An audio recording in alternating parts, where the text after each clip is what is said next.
오늘 우리에게 주신 하나님의 말씀은 구약성경 시편 79편에서 85편까지의 말씀입니다. 구약성경 860쪽입니다. 시편 79편에서 85편까지의 말씀을 함께 보도록 하겠습니다. 79편은 이방 민족에 의해 예루살렘이 파괴되고 그리고 성전이 무너지는 사건을 말하고 있습니다. 주를 알지 못하는 이방 민족들에 의해서 비방과 조롱거리가 되었다는 사실을 비통해야 합니다. 그리고 하나님이 심판해 주실 것을 간구합니다. 우리 6절 말씀을 함께 읽겠습니다. 주를 알지 아니하는 민족들과 주의 이름을 부르지 아니하는 나라들에게 주의 노를 쏟으소서. 10절 말씀도 같이 보겠습니다. 이방 나라들이 어찌하여 그들의 하나님이 어디 있느냐 말하나이까. 주의 종들이 피 흘림에 대한 복수를 우리 목전에서 이방 나라에게 보여주소서. 이런 기도를 보면서 믿음이 적은 기도나 보복을 품은 기도로 보지 않아야 합니다. 원수 갚는 것이 누구에게 있다라고 말하고 있습니까? 그는 하나님께 원수 갚는 것이 있다라는 것을 고백하고 있습니다. 이 기도는 하나님께서 원수를 갚아주시도록 간구하고 있고 스스로 원수를 갚지 않는 믿음의 기도이며 심판하실 하나님에 대한 확신을 가진 기도입니다. 우리 스스로 원수를 보복하거나 내가 주인 되어 살아가는 삶이 아니라 하나님께 주권을 맡기고 원수 갚는 것 역시 하나님께 있음을, 내가 보복하는 인생이 아니라 하나님이 우리의 삶을 인도하시고 우리의 모든 억울함을 갚아주실 수 있는 그 믿음을 가지고 살아갈 수 있는 저와 여러분 되기를 소망합니다. 80편입니다. 북이스라엘의 멸망한 것에 대해서 주님의 도우심을 간구하는 애절한 공동체 탄식입니다. 8절 말씀에 보면 주께서 애굽에서 가져다가 민족들을 쫓아내시고 심으신 포도나무 이야기가 나옵니다. 이것은 이스라엘 백성들의 출애굽과 광야, 가나안 땅에 들어가서 정착하며 살게 된 이야기를 말합니다. 하나님이 포도나무를 심으셨는데 10절에서처럼 백향목같이 자랐다라고 말합니다. 포도나무는 기껏 커봐야 한 2m 이상 되기가 힘든데 백향목은 수십 미터를 자라나는 나무입니다. 그 포도나무의 그늘이 산을 가리게 되었고 그 가지가 뻗어 바다까지 미쳤다라고 말합니다. 이렇듯 하나님께서 자라게 하시고 하나님이 심으시고 하나님이 가꾸시면 장대해진다라는 겁니다. 우리 인생을 하나님이 심으시고 하나님이 가꾸시고 하나님이 양육하시도록 하나님을 의지하고 맡겨야 합니다.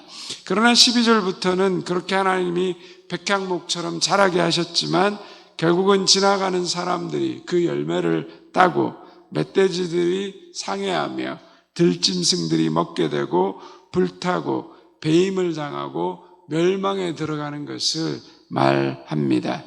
교만한 마음, 하나님이 주인 되신 인생임을 잊어버린 그 인생을 향한 하나님의 징계를 말하고 있는 것입니다.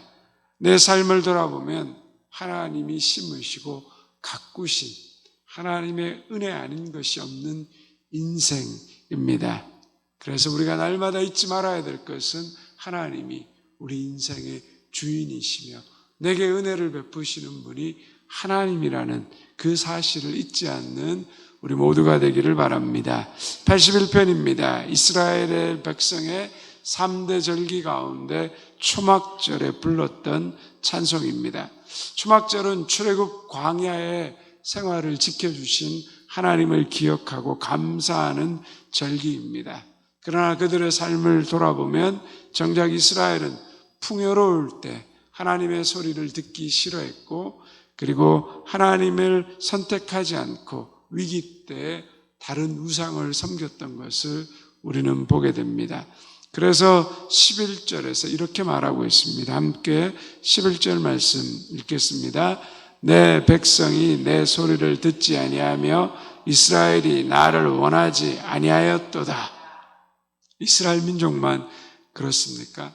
우리도 조금만 편해지면, 일이 잘 되면 하나님 소리를 듣기 싫어하고 마치 나에게 능력이 있었던 것처럼, 내 힘과 능력이 대단한 것처럼 교만해집니다. 우리가 하나님을 피하려고 하고 하나님 소리를 듣기 싫어할 때 우리의 인생이 멸망의 길로 들어가게 된다는 것을 잊지 않는 저와 여러분 되기를 바랍니다. 82편입니다. 세상에는 법과 재판관이 있음에도 불구하고 풀리지 않는 억울한 일들이 참 많습니다. 왜 그렇습니까? 시편 기자는 인간이 불완전한 존재라고 말합니다. 그러면 이런 불완전한 존재인 인간이 다스리는 세상이 망하지 않는 그 이유가 무엇입니까? 우리 1절 말씀 함께 읽겠습니다. 하나님은 신들의 모임 가운데에서 서시며 하나님은 그들 가운데서 재판하시느니라. 하나님은 신들의 모임 가운데 서신다 했을 때 여기서 신들은 통치자, 왕들을 가리킵니다.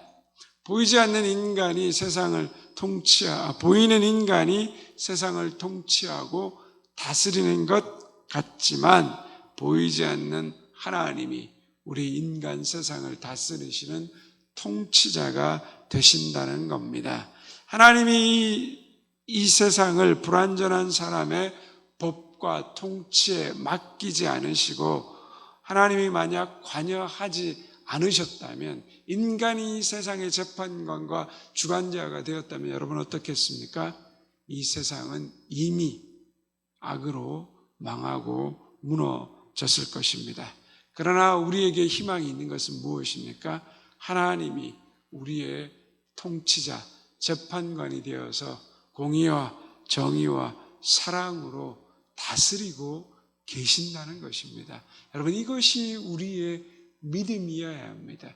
이 복잡하고 이 악하고 수많은 전쟁 가운데 억울한 탄식과 죽음이 가득한 세상이 망하지 않고 무너지지 않는 것, 하나님이 다스리신다. 세상은 하나님이 없다, 보이지 않는다 이야기할지라도 우리 가운데 그래도 우리가 아직 살아있고 우리가 존재하는 것, 하나님이 다스리시기 때문입니다. 내 삶도 하나님이 다스리고 계십니다. 이것이 우리의 믿음의 고백 되기를 바랍니다. 83편입니다. 우리 1절의 말씀 함께 같이 보겠습니다. 하나님이여 침묵하지 마소서, 하나님이여 잠잠하지 마시고 조용하지 마소서. 이스라엘 대적들이 동맹을 맺고 공격해 옵니다. 풍전등화 같은 그 민족의 운명 앞에 하나님은 침묵하는 것 같이 보입니다.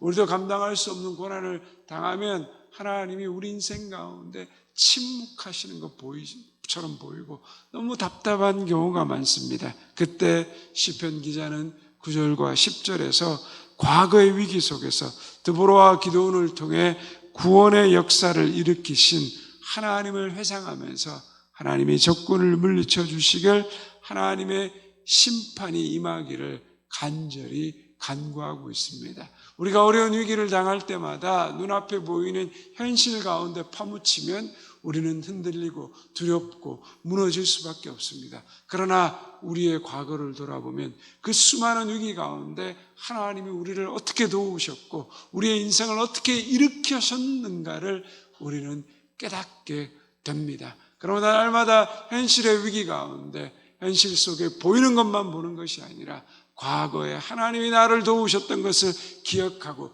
미래, 현재뿐만 아니라 미래까지도 하나님이 그렇게 인도하실 것이다. 그 믿음 위에 서는 것이 중요합니다. 그래서 하나님이 침묵하는 것처럼 느껴질 때 우리는 우리의 죄를 깨달아야 하고 하나님의 침묵을 통해서 우리가 기도해야 되고 하나님의 침묵을 통해서 하나님이 어떤 역사 가운데 우리의 인생을 인도하셨는가를 믿고 일어서는 저와 여러분 되기를 바랍니다. 84편입니다. 우리 1절과 2절의 말씀 함께 같이 읽겠습니다.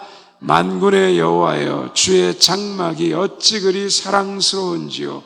내 영혼이 여호와의 궁정을 사모하며 쇠약하며 내 마음과 육체가 살아계시는 하나님께 부르짖나이다. 이 시의 배경은 여호와 하나님을 예배할 수 없는 그런 절박한 환경 가운데 쓰여진 것으로 보입니다. 하나님의 궁전을 사모하지만 내 마음과 육체가 살아계신 하나님께 부르짖지만 그 영광을, 그 아름다움을 볼 수 없었다라는 그러한 절박한 상황 속에 있는 고백입니다. 그럼에도 불구하고 궁극적으로 12절에서 시편 기자는 이렇게 고백합니다. 12절 함께 읽겠습니다. 만군의 여호와여, 주께 의지하는 자는 복이 있나이다. 고난을 당해서 피할 길 없고 예배조차 드릴 수 없는 쇠약함과 절망적인 상황에 빠져 있지만 그는 뭐라고 고백하고 있습니까? 주께 의지하는 자는 복이 있다라는 겁니다. 고난 당할 때 피할 곳이 있고 환난 가운데 의지할 분이 있는 인생은 복되다라는 거죠. 세상 사람들과 얘기해 보면 어려움이 당할 때 뭐라고 말합니까? 어려움 당할 때 그냥 그 어려움을 이야기하고 끝납니다. 근데 우리는 어떻게 합니까? 어려움 당하고 고난 당할 때 뭐죠? 함께 기도하겠습니다. 기도해 주세요. 여러분, 이것이 얼마나 큰 복인지 모릅니다. 의지할 수 있는 하나님이 있다는 것, 그것이 우리 인생의 큰 복입니다. 날마다 하나님을 의지하는 이 기쁨의 복을 누릴 수 있는 저와 여러분 되기를 바랍니다. 85편입니다. 바벨론의 포로로 끌려간 이스라엘 백성들의 귀한 때에 쓰여진 시로 회복과 평화의 시대를 갈구하고 있습니다. 그 시편 기자는 이 회복과 평화의 시대가 헛되지 않도록 간절히 기도합니다. 우리 8절의 말씀 함께 같이 읽겠습니다. 내가 하나님 여호와께서 하실 말씀을 들으리니 무릇 그의 백성 그의 성도들에게 화평을 말씀하실 것이라. 그들은 다시 어리석은 대로 돌아가지 말지로다. 포로에서 돌아왔지만 백성들이 방종해지고 자신의 삶에 먹고 사는 것에 급급하고 교만해지면서 성전을 짓는 그 일을 멈추고 중단했던 그 상황 속에서 다시 사람들을 위해서 기도하는 것으로 보여집니다. 시대가 다르더라도 우리는 종종 이런 상황을 경험합니다. 은혜를 받은 사람들이 자신의 삶의 상황과 형편 가운데서 하나님을 잊어버리고 또 평안한 가운데서 하나님을 놓치게 되면서 자신의 의를 자랑하고 그리고 세상을 사랑하는 그러한 모습을 보게 됩니다. 주님, 하나님이 은혜 베푸셨을 때, 하나님이 평안함을 주셨을 때, 하나님이 우리를 위로하고 돌보셨을 때 우리가 다시 과거에 하나님을 잊는 어리석음, 그 교만한 가운데로 돌아가지 않게 해 주십시오. 오늘도 우리의 삶을 돌아보면서 하나님, 내가 혹시 하나님을 떠나 어리석은 삶 가운데로 들어가고 있지는 않습니까? 하나님, 날마다 하나님이 나의 인생의 주인이시며 나를 돌아보시는 분이시며 나를 구원하시는 그 하나님이심을 잊지 않게 도와주시옵소서. 날마다 하나님을 의지하고 붙드는 인생으로 서게 하여 주시옵소서.